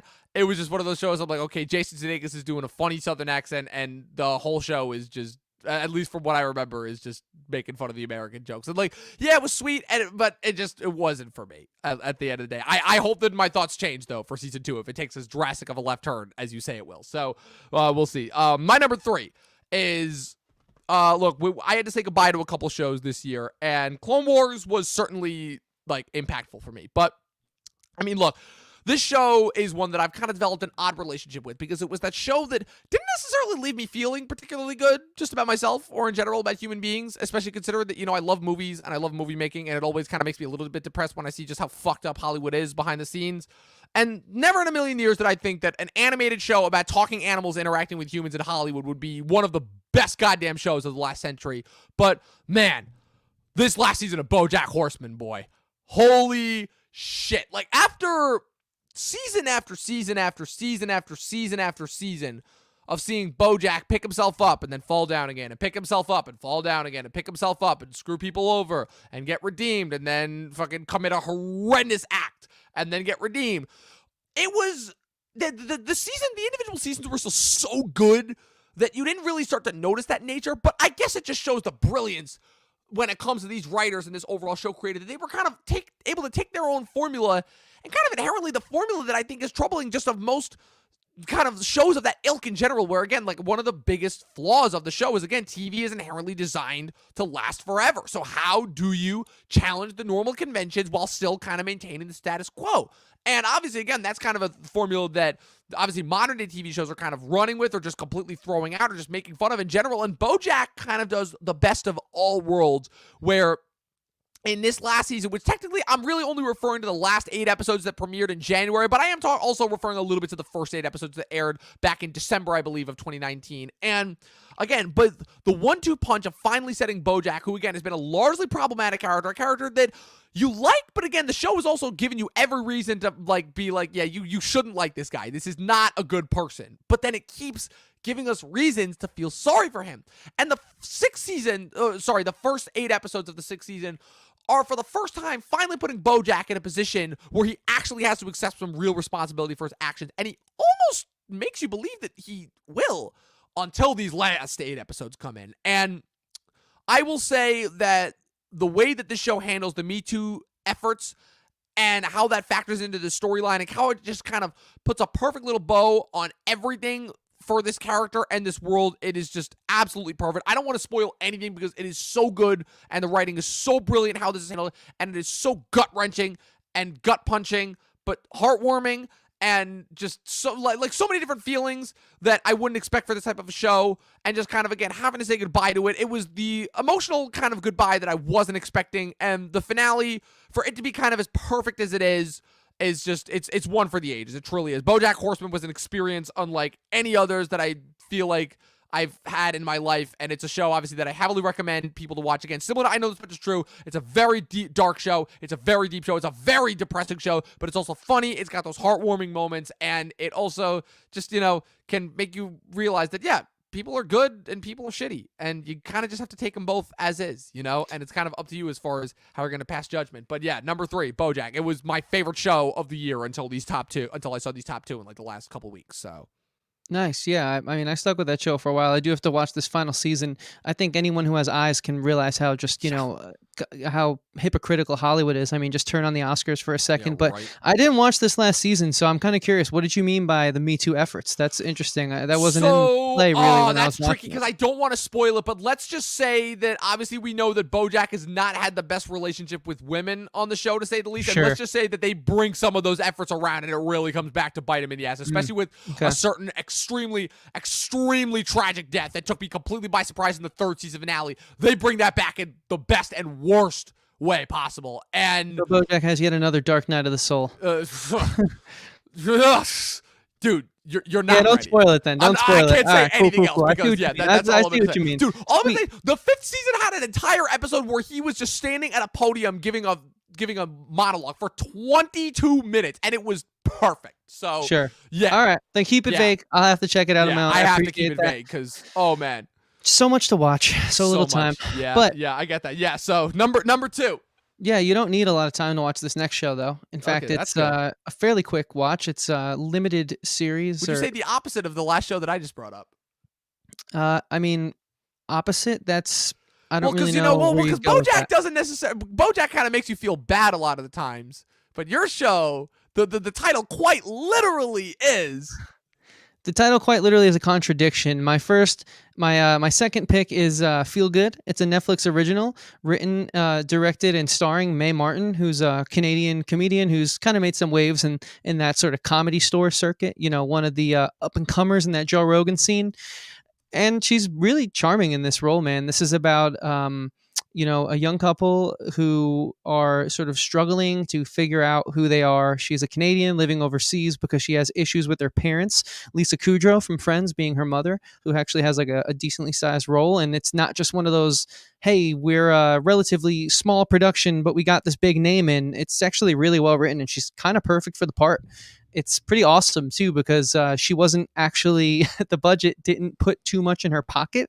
She really just enjoyed the script. So for her, it was kind of just like, I just want to be a part of this thing. And it speaks to the show because, I mean, she can choose what she wants to do quite literally. She was in one of the biggest sitcoms of all time, and she chose to put some of her time into being in this kind of small, under the radar, I'd say, personal project that just happened to get released through one of the major streaming services. May struggles with addiction. She struggles with being manic and having medication for something that we never quite figure out. You assume it's along the lines of like, I know this much is true style, bipolar, sort of unfortunate good person struggling with a mental illness. And she doesn't treat herself right, though, either. Again, she does cocaine. She smokes way too much weed. She drinks excessively. Doesn't help that she's a comedian and she's pretty damn good at it. So she's always in a club, always getting opportunities. So it's kind of like this double standard that she's trying to be a good person, but she needs to put money in her pocket. So everything she does contradicts itself. And that's why I love the title.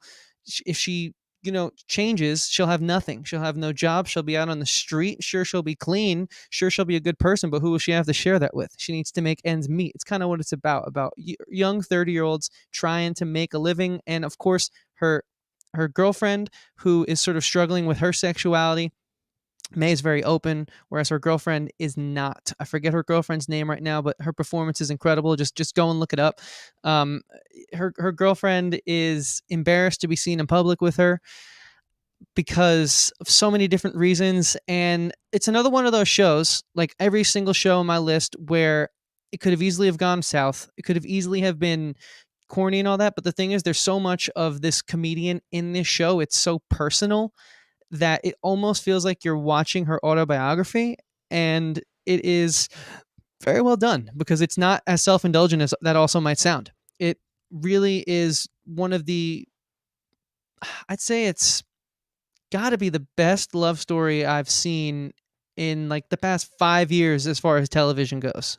And I've watched a lot of these sort of like streaming sort of dramedy shows, the more cutting edge of comedy and humor and drama, that sort of like hybrid sort of style that we've gotten with shows like Flaked and I know this much, It's the End of the Effing World. Like this sort of like, hey, multiple genres in one. What is it? We don't quite know. It does a little bit of everything. And the streaming shows that I think kind of get lumped into just streaming shows because they didn't get put on a big network, which I always thought was silly because the future is streaming. So they're just shows. But what this show does is it enraptures you in every second of it. I've watched it 3 times this year. It's almost like a comfort food because it does have sort of a turnaround at the end that makes you feel good, but it's also rooted in reality. So nothing's going to be perfect. And it's a disaster that you can't stop watching because she just pours her damn heart and soul into this. I watched so many interviews too about this, and she really went for it, man. Like watching this show and learning about her story, she was not shy. And I'd be embarrassed to put some of those things in, but it makes it so much better because, hey, look, you make a bad choice. It's about how you pick yourself up. And the show's got a lot of those cool sentiments while still not being corny at all, just being human. It's so freaking human that it's almost cringy because it feels so non-televised at one point in time. The last part of the season specifically. So yeah, check it out. I'll never stop talking about how good this show is because it's a goddamn hidden gem and I hope people watch it. Netflix, I hate you, but you gave me so many good shows this year that I'm conflicted. So yeah, feel good. Number 2. I remember when you told me about this show, and it's just from everything you say, it sounds like my kind of a show, so I'm definitely going to hit it at some point. My number 2, before we get into honorable mentions, and my number 1, again, so these top 2 shows, obviously, it's just kind of for lack of a better thing, I'm obviously not going to be able to hit every great show in the moment, and this was a show that I watched the first episode of at the beginning of the year, and I said, I like it, but it's kind of boring. I want to get to it, but then I kind of never did, until the last 2 weeks.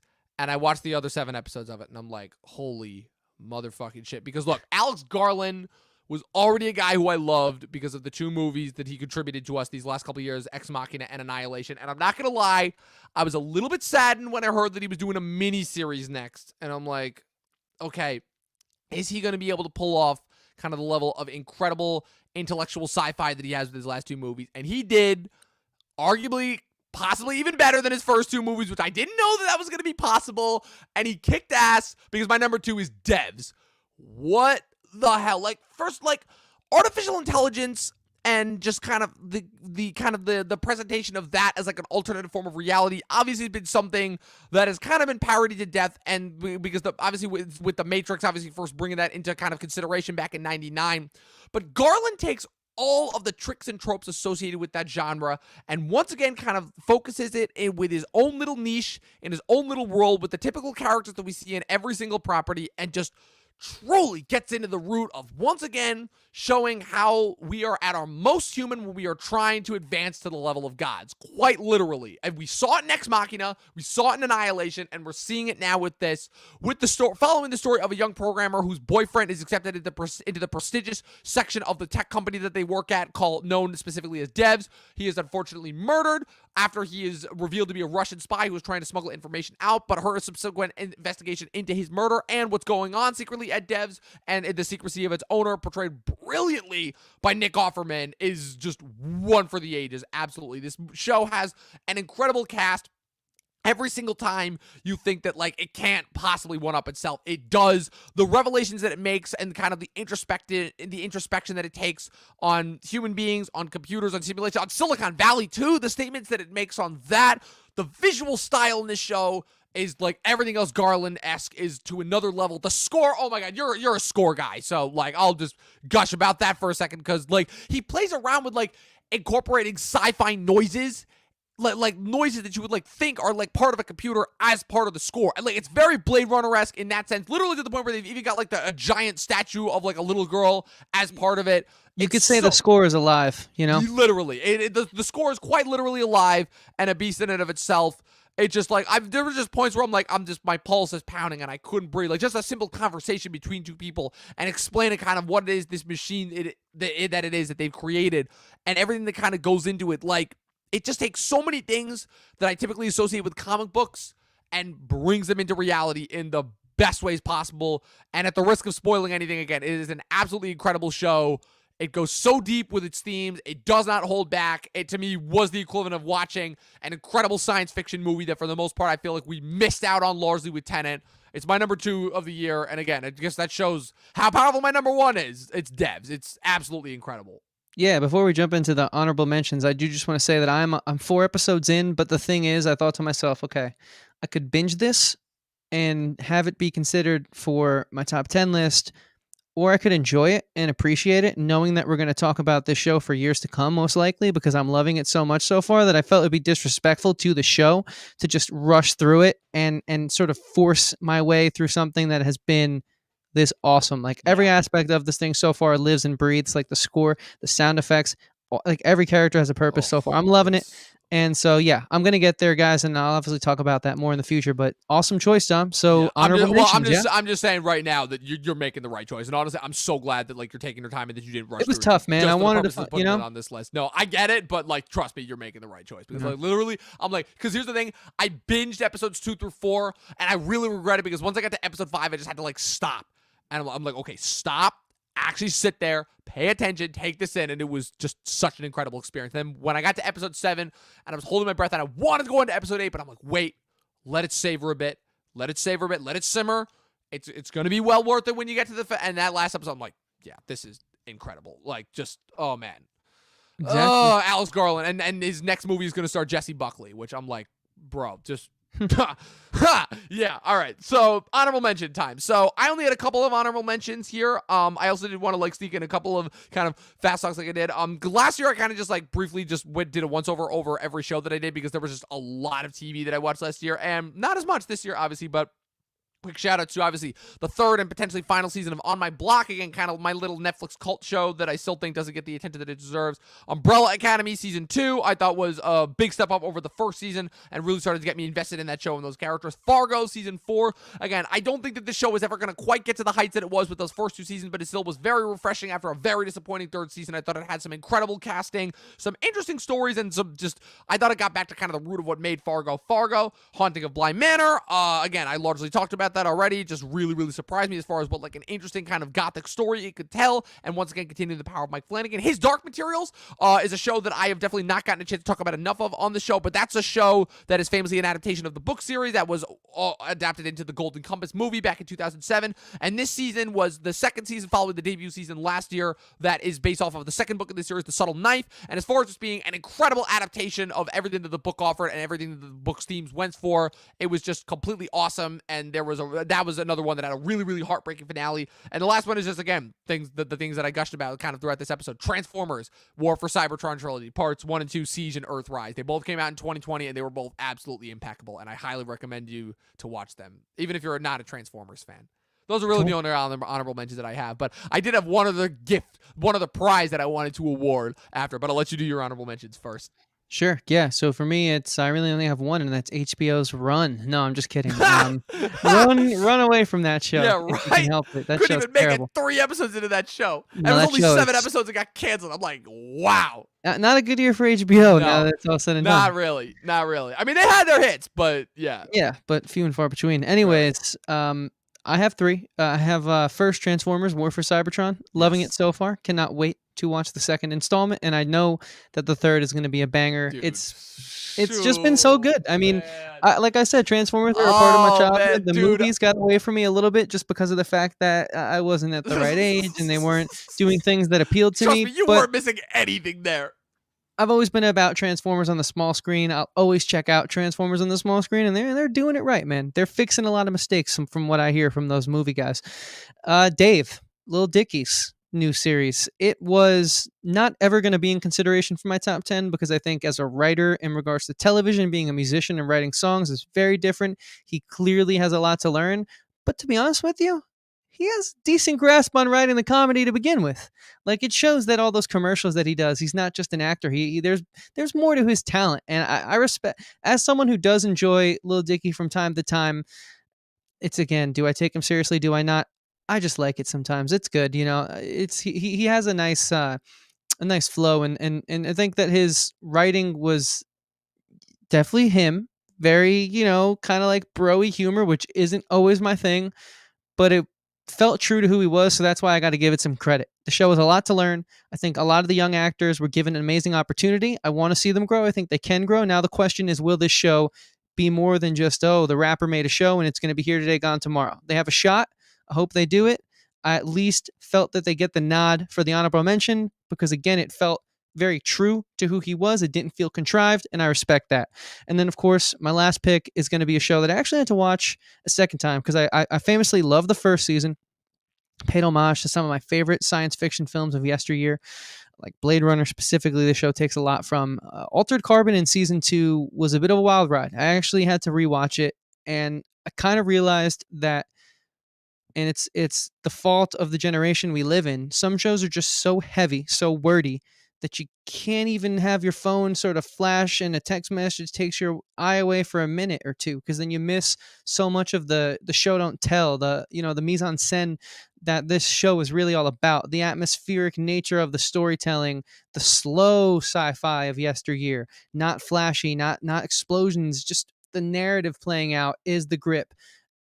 And I was a little upset that I couldn't do that the first time around, but I knew there was something there. The cast is too awesome. The show is so freaking well made, and I'm glad I gave it a second chance. Once I did that second chance, it wasn't worthy of being in the top 10, but I actually thought the second season comes out stronger than the first season did. This is one of those slow burns. If you like slow burns, if you can be patient for them, this is for you, especially if you like that Blade Runner sort of sci-fi, neon-drenched, raining all the time, dystopian future. Yes, but it is hard to get through if you are very goldfish-minded, like I certainly was my first time watching the second season. So yeah, check it out. Not for everyone, but it's well made. At the end of the day, you cannot take that away from it. So yeah, I only had 3. Simple, quick. Yeah. Didn't watch the most TV this year, Yeah, but again, it's just there wasn't that much to watch as far as that goes. I remember it's so funny because I remember we were on a hike and you were telling me like, yeah, there was a lot of good shows. The first half of the year, that was reading them off, and you were like, yeah, okay, maybe there weren't as many as I thought. I'm like, yeah, it doesn't seem like it. Like I said, the back half of this year really came to play as far as that goes. They kind of definitely were overcompensating. So I just want to give a shout out to a couple of the shows. Obviously, Ted Lasso, a show that I wasn't the biggest fan of, but certainly got a much bigger following than I would have thought. Hollywood, which was Ryan Murphy's show, as part of his first like 8-picture deal on Netflix. I was like, okay, it was fine. It was fun. Dave was a lot of fun. Wasn't anything great. Again, I'm forever now. I'm like, okay, any rapper that makes a show for FX, I'm never going to be able to think of anything but Atlanta, because Atlanta's a fucking phenomenon in of itself. But that show had a few funny moments. Ozark season 3, famously the show that everyone loved that I hated. And then so now I wanted to bring up a specific award that I wanted to kind of make kind of a staple of our top 10 TV shows podcast going forward, which is the Torpedo Award. And the very specific criteria for this award is the show that probably had the most potential going in and just completely flubbed it. If I had to retroactively crown a winner for this award from last year, it would easily be the last season of Game of Thrones, although the third season of Stranger Things comes pretty close to me. And there were two giant contenders for this award, that being Westworld Season 3, which, again, everyone forgot came out this year, and all for the better, because, yikes, I hate that I even had to bring up that show came out this year. And obviously the debut of Space Force, which, again, everyone was happy. It's like, yes, the Office 2.0, and that show just was not anything. But the winner... And I feel like you could throw Lovecraft Country in there, too. Well, you just answered it, because Lovecraft Country is the winner of the Torpedo Award for the Talkin TV shows of 2020 year, because this was a show that, for me, that had everything going for it, and just tanked it. Like, one episode, cool, and then just as time went on, it just showed, we're not interested in an actual story. We're just interested in being a message of the week type thing, but just with the most obnoxious, dumb things possible that we can do that kind of completely serve to undercut the message that we're going for, which is, of course, really annoying and really stupid with obnoxious characters that make dumb decisions that I hate. And this is a show that should have been awesome, and it completely shit the bed as far as that goes. Swing and a miss. So the winner of the Torpedo Award for the Talkin TV for 2020 is Lovecraft. Or you, my Torpedo Award. What's your Torpedo Award? Yeah, you don't get to make that decision. Aww. My Torpedo Award is going to be Space Force, because I love The Office. Not more than life, but The Office gives me life. So there's a bit of a dialogue I need to have within myself there to figure out which one I really love more. And it's a huge part of my existence, because that show is such comfort food. Everyone has that show, and that's my show. And so the show had everything going for it going into it. And if we're talking about torpedoing, this show did just that. It was a failed space launch. It was everything wrong with the past, 4 years, compressed in a bottle, just rage that was misguided, actual decisions made by important people that was just, I don't want to talk about it. But this show was just the worst political statement you could ever make, because it just, why? We didn't need it. And now I'm even nervous because they're doing a reunion episode on Peacock of The Office, which has been in the works for such a long time. But can I trust Greg Daniels and Steve Carell anymore? I don't really know if I can right now, at least in the TV format, because of how bad this was, at least as a creative team. Because to not even garner one episode that had me laughing with just the talent, the stacked cast. No, you guys don't get off the hook from that one too easily. I'm only watching season 2 so we can shred it apart on the show, because I know it's going to be bad. I'm not even looking. I'm not going to lie. I'm not even looking forward to watching season 2 for the podcast. Because now I'm not letting it off the hook. Yeah, that's just what I'm going to do. I've never been the biggest fan of The Office. I made that opinion more than clear in 2020 that I've officially, The Office is a show that I've come to rest on my laurels that I just don't like. And I'm fine with that. I'm okay with that. There are great shows out there that people love that I just don't like. I'm okay with that. I'll die on that hill. But for this show to come out and not even be watchable, I'm like, oh my God, how do you get worse than The Office? And this show somehow did that. So I still hated it more than Lovecraft Country, because I guess the difference being that Lovecraft Country was a show that I actually was really excited for and thought could have a lot of cool potential going in, being hinted at, the big team up collaboration between Jordan Peele and J.J. Abrams, and then it just was what it was. And Space Force, I kind of just had no expectations for, so that's why it's kind of another shitty comedy. All right. So now we're doing it, Chris. Number 1, our best TV shows of the year. So, Chris, hell yeah. What is your number 1 favorite TV show of 2020? Yeah, my number 1 favorite TV show of 2020 is The Queen's Gambit. God damn, did I not think did I ever think I'd like a show about chess this much? I mean, it's insane to me. The show is just, you know what it is? It's the way that it rides highs like your favorite sports films and has intensity like your favorite action sequences. Then you realize, wait a minute. They're just sitting around a table punching a clock, playing timed chess, professional chess. But the fact that you don't think that until you binge the show in a day because it's that good, and then you start out, it's light out, you end, it's dark out, and you're like, I'm not even mad that all my time just went down the drain to a show about chess. And I think it actually kind of serves a greater purpose, where again, something I think Hollywood got away from quite a bit. Especially, I recently rewatched a few old sci-fi classics this weekend. Invasion of the Body Snatchers being one, the original 50s film, and there's nothing really flashy in that movie. They couldn't really do what they were able to do in modern day sci-fi. So they rely on amazing writing to grip you in and to just make it feel like an hour and 40-minute film went by in 10 minutes. And the show did just that. It's a period piece, and it kind of harkens back to the strength of the writing from that period, from that era. And 2020 is weird because I didn't watch a lot of TV, and I actually thought that a lot of the TV I watched was subpar, but my top 10 list has this one thing in common that I'm just begging for everyone to wake up from, which is this Marvel inundation of, Snyder cuts and DC films where it's the same thing over and over and over and over again. We just keep buying it because it's got a new cloak over it or a new cape.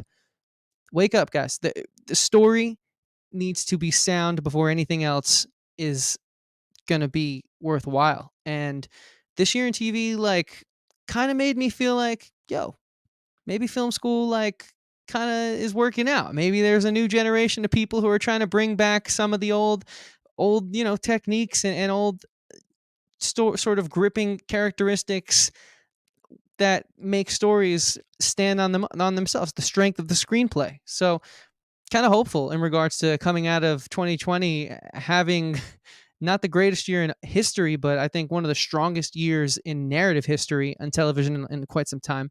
And Queens Gambit is the number one at that. We spoke ad nauseum about the cast, Anya Taylor-Joy especially, ad nauseum about the period piece just being amazing, and the set design being so perfect and just meticulously, just like every aspect of this, the charm and just like the attention to detail. So I don't need to talk about that right now. I want to talk about more of like what I've got now that I've sat with it for a while. And what I've sat with this list for that matter is let's not settle. There are good stories out there. Tell them in a way that doesn't rely on glitz and glamour, because I don't think really anything in my list, sure we have The Boys, sure we have The Mandalorian, but I think they're stronger seasons because the storytelling was stronger than the first seasons. So let's get back to that, because I really enjoyed my time with the TV shows I watched this year, and Queen's Gambit was number one because, hey, narratives matter, and let's not settle. Yeah, I think the biggest thing that 2020 had going for it, which again, is for as many things as the year had against it, was that kind of the lack of overall superhero content because of the pandemic allowed for these types of stories that typically always get overshadowed to finally gain leverage on it. And basically, to echo every point that you just brought up, like the idea that even in kind of this Marvel and superhero inundated world where all the stories start to feel repetitive and monogamous, and even though things could be like a million miles spaced apart, they still feel like you're watching the exact same thing that you just watched. And I really, really just love that. And again, we've been talking about this for a couple of years, but kind of the breaking down between the mediums. And I really love for the different types of stories that's providing for. And I really, really think that 2020 was probably the best when it came to demonstrating that. I think that the 2017 through 19, it really got kicked off with 2016, and the 2017 to 19 run kind of was like kind of removing all those barriers. Then 2020 was when they just let it loose. And again, just to give a quick shout out to all the other things on my list: Devs, Better Call Saul, Mandalorian and The Boys, The Queen's Gambit. I know this much is true. BoJack and Clone Wars, even though those were wrapping up shows that had already been going on. Just every one of those shows, and as well all the shows that you brought up on your list as well, were able to kind of tap into that void as far as really diving into, no, like you said, take away the glitz, take away the special effects, take away the superheroes punching each other and the fun action. What is it that we watch this shit for? We watch it for good stories, and we watch it for incredibly well-rounded and interesting characters. And as crazy as it is that all of that is in every single entry on my list, I don't think any property, forget movies, anything, no property was more demonstrative of that than my number one choice, which is I May Destroy You, which is a little-known show that was, again, another co-BBC and HBO production that was produced, created, written, executive produced, directed mostly entirely by Michaela Cole, who is an up-and-coming actress who starred in 2 Black Mirror episodes. I believe that was the only thing that I saw her in. And she goes and writes this entire 12-episode, I don't even know if it's a miniseries or a series. They kind of left that wide open as far as if they get renewed, all about her personal experience of having to deal with the after effects of a sexual assault. And for a show to kind of take a subject matter that is that dark, and for frankly, like, that uncomfortable to deal with as far as the realities of that show. And this is already after I saw a movie that I'll get to when we cover top best movies of the year, that I thought it kind of already dealt with that in, like, the best way possible, in a way that I didn't see coming and that didn't think was possible, as far as just covering that perspective, which is a perspective that I think has largely been either ignored or portrayed in horrifically, exploitative, or just frankly, kind of untrue, unflattering ways that I don't think seek to kind of make the issues as present as they are. But for this show to do all of that, and to do it well, and to do it compellingly, like, this show brought in so many different aspects of kind of domestic assault and where that comes from, and it just made me think about it in a way that kind of myself, as for lack of a better word, a white male, just, I don't think really could kind of understand before and kind of comprehend. And for this show to do that, and still be as entertaining, and still be as engaging as it was, and still show that, like, yeah, even though this main character, whose name is Arabella, has undergone a horrific experience, and the fact that, and you're following her throughout these 12 episodes, and all the different ways that she has to go through that, and has to still experience a real life, and how it affects her relationship with those closest to her, and how she flashes back to things she did before, and it sends her down this road of questioning that, like, all of this, and for this show to still be a comedy, and still be as entertaining and as engrossing and as engaging as it is, and for the acting to be as incredible as it is, and for the writing to be as incredible, this show is a freaking phenomenon. And I don't think that enough people are covering it, and it damn well better be nominated for all the awards at the Emmys, because this show truly is like one of the, forget movies, forget TV, this is the best thing that I think I've seen so far from 2020. And it is just, it's unbelievable. Like, I don't think I can, like, properly cover all of the kind of minor intricacies that this show gets into in, like, the however many minutes we have left. But yeah, it's number one. To me, it's the best thing that I've seen so far all year. It's I May Destroy You. I heavily recommend this for anyone who has not heard of or watched this yet. Yeah, I mean, look, hopefully we bring it up again when the second season comes around, and I plan on watching it myself. If the second season does come out. Yeah, we'll see. Time will tell, right?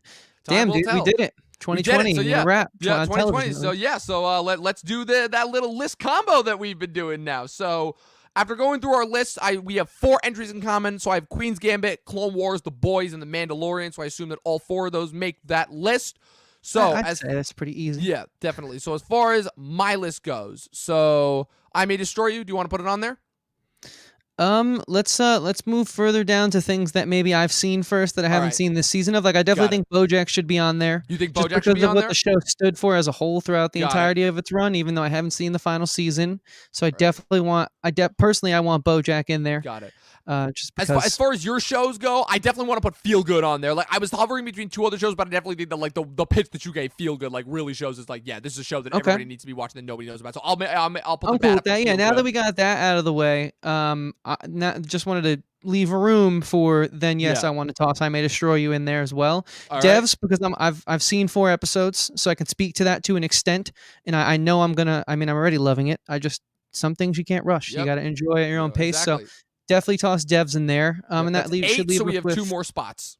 That's what I thought. So I mean, personally, I think as much as I want to maybe toss in Kim's Convenience, or as much as I want to toss in, Afterlife, I think Ted Lasso. I was agreeing. Just because of the impact that it had, it has to go on there. So Ted Lasso's on there. And then one more spot. So here's the thing about Better Call Saul. I think that we should reserve Better Call Saul. I mean, if you want to, don't get me wrong, I would be more than ecstatic if you put Better Call Saul on there. But only because, like, I think that just the impact, again, just kind of, if we're taking the Breaking Bad into it, like, I think that last season when it comes out, whenever it comes out, is going to be absolutely gangbusters. Although this 5th season, because here's the thing, even though I love this season and it's one of the best seasons overall, I still think that the 3rd season is the best season. So that's what I'm saying about Better Call Saul.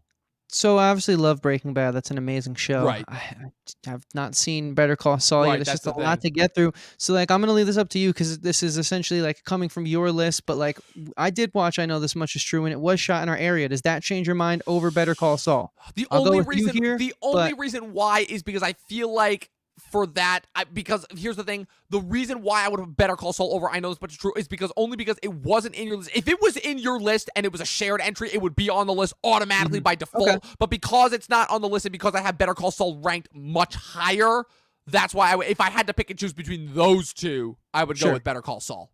Makes sense. Better Call Saul it is. All right, so Better Call Saul it is. All right, so We'll read them off, and then we'll figure out the ranking. So our 10 entries are that we have the final season of BoJack Horseman, I May Destroy You, Devs, The Queen's Gambit, Better Call Saul, Season 5, The Clone Wars final season, The Boys Season 2, The Mandalorian Season 2, Feel Good, and Ted Lasso. I mean, to me, Mandalorian and Boys are number 10 and 9, whatever way we choose to slice them. I mean, they're obviously good, but I feel like the other shows just go so much deeper. Yeah. Do you agree? So here's the thing, because last year I liked the first season of The Boys over the first season of The Mandalorian, and obviously I think you share with that sentiment. This season for me it was the opposite. I liked the sophomore season of Mandalorian much more so than the sophomore season of The Boys. So I'd say Mandalorian at 9 and The Boys at 10. It's fine with me. All right, cool. So that's that. So then at 8. Yeah, I mean, I don't know. For some reason, BoJack stands out. All right. But what else do we have? I don't got it in front of me, so I'm just kind of going up there. I May Destroy You, Devs, Queen's Gambit, Better Call Saul, Clone Wars, Feel Good, and Ted Lasso. Maybe Clone Wars. I personally think that 8 is a little bit too low for BoJack. Clone Wars, here's the thing that we're basing this off of, right? Because I think that all those other shows are better, but Clone Wars versus kind of Feel Good and Ted Lasso, and really just all the other shows. Clone Wars is, again, as much as we gushed about it those last 4 episodes, do those first 8 kind of put it down a couple pegs, and that's why we put it at 8? I agree. I think that's why. I do think that's why. That's what I was going to say, so I'm with you there. Clone Wars at 8. Mm-hmm. We'll save BoJack for a later entry, so sure. What do you say? We want to put Saul at 7 only because you haven't seen it? And I know that obviously you have like a much more higher preference towards the shows that you have seen. That's fair. If you're cool with that, I'm cool with that. Yeah, I'm cool with that. Like I said, I loved it. I loved it absolutely, but I'll be fine with it there. All right, that's fine with me. I mean, Bly Manor next then. Bly Manor's not on there. Oh right, you're sorry. We both watched it, but you didn't put it on yours. Yep. So read off to me again. So last we still have left BoJack, Ted Lasso, Feel Good, Queen's Gambit, Devs, and I May Destroy You. I'm fine with Queen's Gambit at 1, just so you know. Even though I May Destroy You was my favorite. Yeah, okay. So Queen's Gambit should be at 1. Queen's Gambit should be at 1. I think that I'd want to put Feel Good over Ted Lasso. Okay. So I'd be okay with Ted Lasso coming up next. Okay, at 6 or 5? Well, 6 is the next spot, right? 6. So yeah, Ted Lasso at 6. And then I feel like maybe we go BoJack. BoJack at 5. Yep, does that make sense to you? Yep, that makes sense. Sounds logical, right? Yep, it's a last season versus a first season, and I'm always willing to give the hesitancy to the first season, even if I haven't seasoned. So that seeing as that puts BoJack at 5 and Feel Good at 4. Feel Good at 4. So then what's our Devs, top 3? I May Destroy You, and Queen's Gambit is our top 3. Are you cool with that order, or would you want to switch something around? Yeah, that's fine. Because I mean, I don't know where Devs is going to quite go yet. So, I mean, it's been hard to avoid the spoilers, but I somehow have. So hey, props to you, dude. Because Queen's Gambit stealing the Queen's fucking Gambit show. stealing it. Look So. at that. This is it, people. Drum roll. This is the official combined Talkin TV top 10 TV shows of 2020. Number 10, The Boys, Season 2. Number 9, The Mandalorian, Season 2. Number 8, The Clone Wars, the final season. Number 7, Better Call Saul, Season 5. Number 6, Ted Lasso.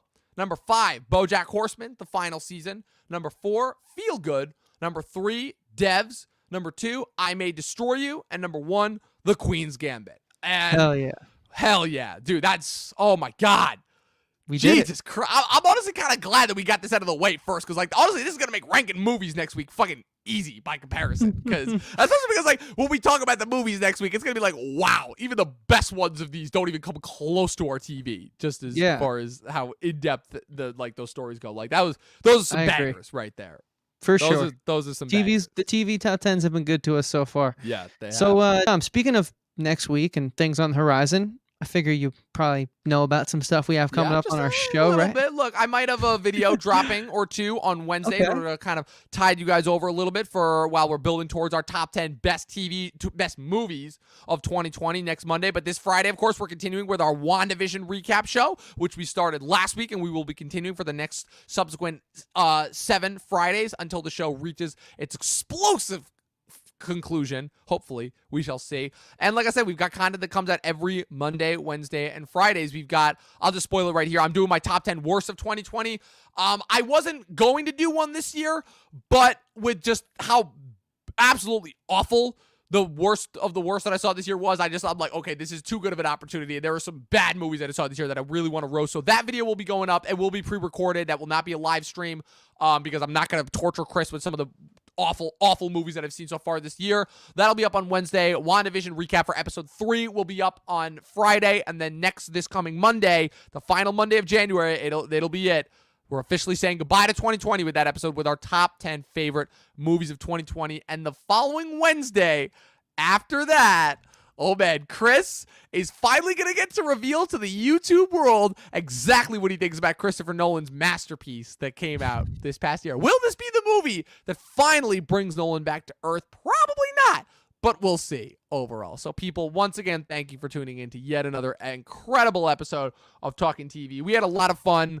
Again, just like being able to give you guys all this content, and watching TV was a part of that. And again, Chris made the very smart call when he chose to make this Talkin TV instead of talking movies, because it just sounds better. And what do you know? This was the year that, in my opinion, TV officially surpassed movies. Yeah, I agree. That sounds to me like. Oh no, we lost Chris. Oh no. Oh God. All right, so I guess I'm gonna have to end this on my own, only because it's too soon for us to. Oh shit, made it back. Would you look at that? Oh my God, I thought I lost you. I thought I lost you. Oh no. I thought I was gonna have to close this out on my own. No, yeah. Well, I was just gonna say, great year for TV. Yeah. We'll find out how it was for movies. Clearly, it wasn't that good, as Dom alluded to. Guys, you know the deal. We appreciate you hanging out with us. It's been an honor this past year getting to grow with you guys. We just hit another subscriber tonight. The channel continues to go up. It truly means the world to us. 12 seasons in a short film. 12 seasons in a motherfucking short film, people. Follow us on Facebook and Instagram at Talkin TV Podcast, no G. And as always, watch more, leave a subscribe, and watch more fucking movies. We'll see you guys next time. Peace out.